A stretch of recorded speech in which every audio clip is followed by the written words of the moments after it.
Audio Jungle. अस्सलाम वालेकुम प्यारे दोस्तों, आज का जो हमारा टॉपिक है वो प्रेजेंट कंटिन्यूअस के ऊपर है। जी देखना यह है कि प्रेजेंट कंटिन्यूअस टेंस होता क्या है। प्रेजेंट मौजूदा हाल को कहते हैं और कंटिन्यूअस नाम से ही जारी है, कंटिन्यूअस जारी होने को कहा जाता है। और इस प्रेजेंट के अंदर, मौजूदा हाल के अंदर, मौजूदा ज़माने के अंदर, इस सिचुएशन में जो भी काम होगा वो जारी होगा, जो भी बात होगी वो जारी होगी। किसी काम के जारी होने को ज़ाहिर करने के लिए हम प्रेजेंट कंटिन्यूअस टेंस को डिस्कस करते हैं। जी पहले देखना यह है कि इसका स्ट्रक्चर कैसा होगा, इसकी फॉर्मेशन क्या होगी, सेंटेंस को किस तरह से राइट किया जाएगा। जी स्ट्रक्चर के लिहाज से, सेंटेंस के स्ट्रक्चर के लिहाज से देखना होगा तो उसके अंदर सब्जेक्ट प्लस प्रेडिकेट शामिल होता है।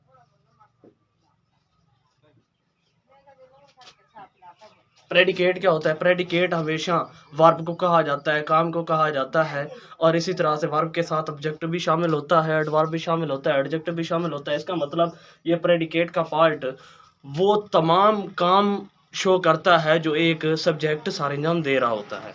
जी देखिए किस तरह से, predicate subject plus verb plus object. जी subject plus verb plus subject हमारा सेंटेंस कंप्लीट। ये था हमारा सेंटेंस का स्ट्रक्चर, और इसमें से वर्ब और ऑब्जेक्ट जो है प्रेडिकेट का पार्ट है। वर्ब प्लस सब्जेक्ट प्रेडिकेट का हिस्सा है। इस तरह से अब इसे वर्ब और ऑब्जेक्ट सेंटेंस हम प्रेजेंट टेंस हम प्रेजेंट कंटिन्यूअस को डिस्कस कर रहे हैं, इसीलिए वर्ब के अंदर चेंजिंग जो होगी वो देखते हैं किस तरह से है। वर्ब जो है अब इसमें से एक हेल्पिंग वर्ब और दूसरा जो है इसी में से वर्ब प्लस ऑब्जेक्ट अपीयर होता है। सब्जेक्ट हेल्पिंग वर्ब क्या होगा और फॉर्म वर्ब क्या होगा देखना ये है जी। हेल्पिंग वर्ब जो होगा, आप लोगों का जो इमदादी फेल होगा इस प्रेजेंट कंटिन्यूअस के अंदर, वो तीन तरह का होगा। जी किस तरह से? इज, एम और आर की सूरत में होगा।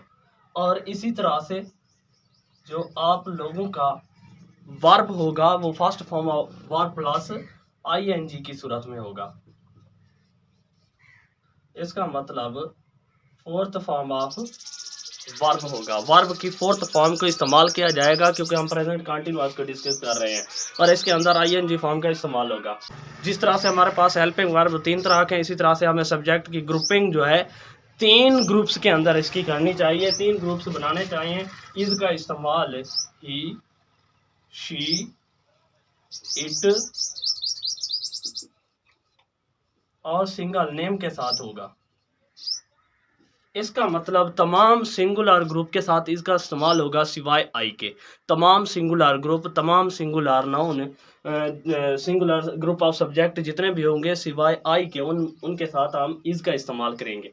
और इसी तरह से जो दूसरा आई है, आई के साथ हम एम का इस्तेमाल करेंगे, और आर का इस्तेमाल ऑल द प्लूरल सब्जेक्ट के साथ होगा। प्लूरल सब्जेक्ट मैं आप लोगों को डिनोट कर देता हूँ, क्लियर कर देता हूँ, जिसके अंदर वी हो गया, यू हो गया,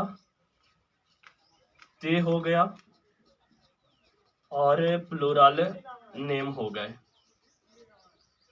इसके साथ हम आर का इस्तेमाल करेंगे, और इसके आगे हम फॉर्म ऑफ वर्ब तो जानते हैं, first form of verb plus ING का इस्तेमाल होगा और ऑब्जेक्ट लगेगा। अब एक्सरसाइज पर आते हैं। एक्सरसाइज, हम पहले ग्रुप से सब्जेक्ट लेते हैं। He is going to school.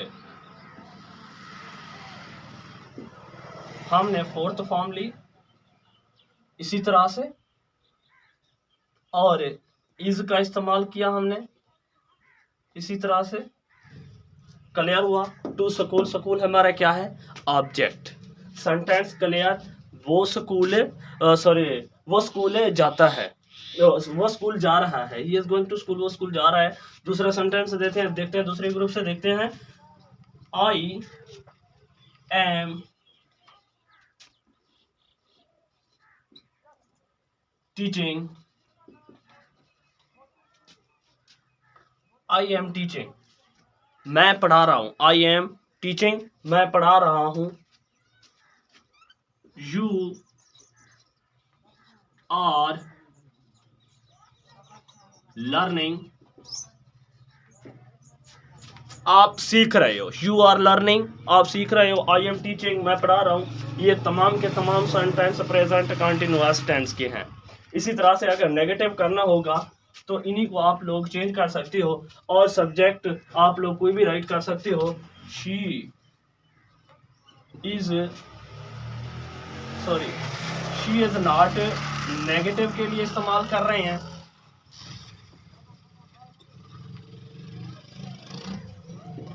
She is not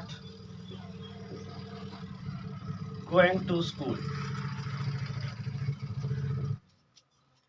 और इसी तरह से इंटरोगेटिव के लिए आई एम नॉट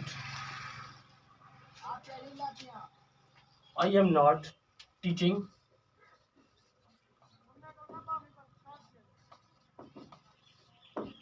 मैं नहीं पढ़ा रहा हूं।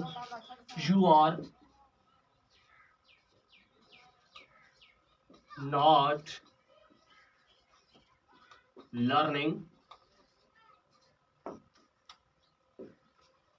आप नहीं सीख रहे हो। इसी तरह से आप लोग इंटरोगेटिव के लिए भी देख सकते हो।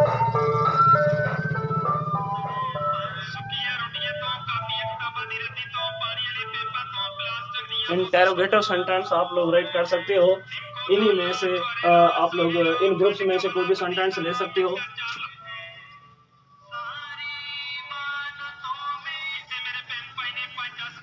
Is she singing a song,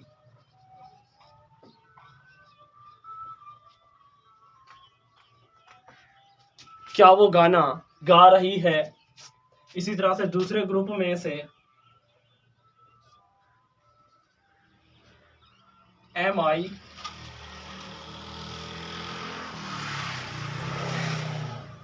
ringing the bell, क्या मैं घंटी बजा रहा हूं। और इसी तरह से तीसरे ग्रुप में से कोई भी सब्जेक्ट ले सकते हो।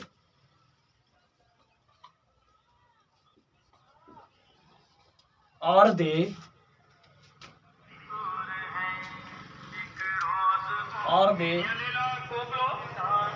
Speaking English, speaking an English,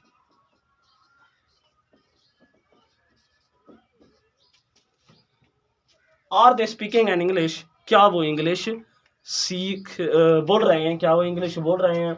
इसी तरह से एक बात हम और भूल चुके हैं, इसके अंदर हमें पता कैसे चलेगा कि ये सेंटेंस जो है हमारा प्रेजेंट कंटिन्यूअस का है, अगर सेंटेंस उर्दू फॉर्म में होगा तो। जी देखते हैं, उर्दू में पहचान, उर्दू में पहचान होगी रहा है, रही है, रहे हैं वगैरह आएगा। दोबारा एक बार रिवाइज कर रहे हैं और थोड़ा तवज्जो से। प्रेजेंट कंटिन्यूअस टेंस हम डिस्कस कर रहे हैं, इसके अंदर रहा, रही, रहे का इस्तेमाल होगा और इसके अंदर वर्ब जो है हरकत में होगा, इसीलिए वर्ब की आईएनजी फॉर्म इस्तेमाल होगी। First form of verb plus ING का इस्तेमाल होगा। और हेल्पिंग वर्ब हमारा 3 किस्म का होगा, जिसके अंदर इज एम आर शामिल है और इसी तरह से उनकी ग्रुपिंग करनी होगी। इसके साथ तमाम सिंगुलर सब्जेक्ट को राइट करना होता है सिवाय आई के, और आई के साथ हम एम का इस्तेमाल करते हैं। इसी तरह से तीसरा ग्रुप हमारा प्लूरल सब्जेक्ट होता है, प्लूरल सब्जेक्ट के साथ हम आर का इस्तेमाल करते हैं। और इसी तरह से सेंटेंस हम बना सकते हैं। अगर हमारा सिंपल सेंटेंस होगा तो हम जस्ट इज एम आर का इस्तेमाल करेंगे और आई एन जी फॉर्म का इस्तेमाल करेंगे। ऑब्जेक्ट सब्जेक्ट सेंटेंस की सिचुएशन के मुताबिक राइट करना होगा। इसी तरह से अगर हमारा सेंटेंस नेगेटिव होगा, मनफी होगा, मनफी फिक्रा होगा, तो उसके लिए हम इज एम आर जो हमारा सब्जेक्ट हेल्पिंग वर्ब है, helping verb is am are के बाद हम नॉट का इस्तेमाल करते हैं। उसके बाद अपना फॉर्म ऑफ वर्ब राइट किया जाता है जो कि आईएनजी फॉर्म की सूरत में है। उसके बाद हम सब्जेक्ट अपना राइट करते हैं सेंटेंस की सिचुएशन के मुताबिक। इसी तरह से अगर हमारा सेंटेंस इंटेरोगेटिव है, सवालिया पूछा गया है, सवालिया क्वेश्चन फॉर्म में अगर सेंटेंस पूछा गया तो उसके अंदर हम हमारा जो भी हेल्पिंग वर्ब होगा, चाहे जिसके अंदर इज एम आर शामिल है, चाहे हमारा ग्रुप फर्स्ट हो, सेकंड हो या थर्ड हो, उसके सेंटेंस हमें हेल्पिंग वर्ब के बाद राइट करने होंगे। इसका मतलब एक पॉइंट है कि हम जब भी किसी टेंस के अंदर इंटेरोगेटिव सेंटेंस को डिस्कस कर रहे हैं तो उसके अंदर हम अपना हेल्पिंग वर्ब सब्जेक्ट से पहले राइट करेंगे। बस क्लियर है, इतना है। उसके बाद सेंटेंस कंप्लीट होने के बाद हम क्वेश्चन मार्क जरूर देंगे। ओके, खुदा हाफिज। यही टॉपिक था हमारा। इंशाल्लाह नेक्स्ट वीडियो के लिए मैं आप लोगों का इंतजार करूंगा और कमेंट में आप लोगों ने जरूर मुझे बताना है और सब्सक्राइब जरूर करना है। जी शुक्रिया।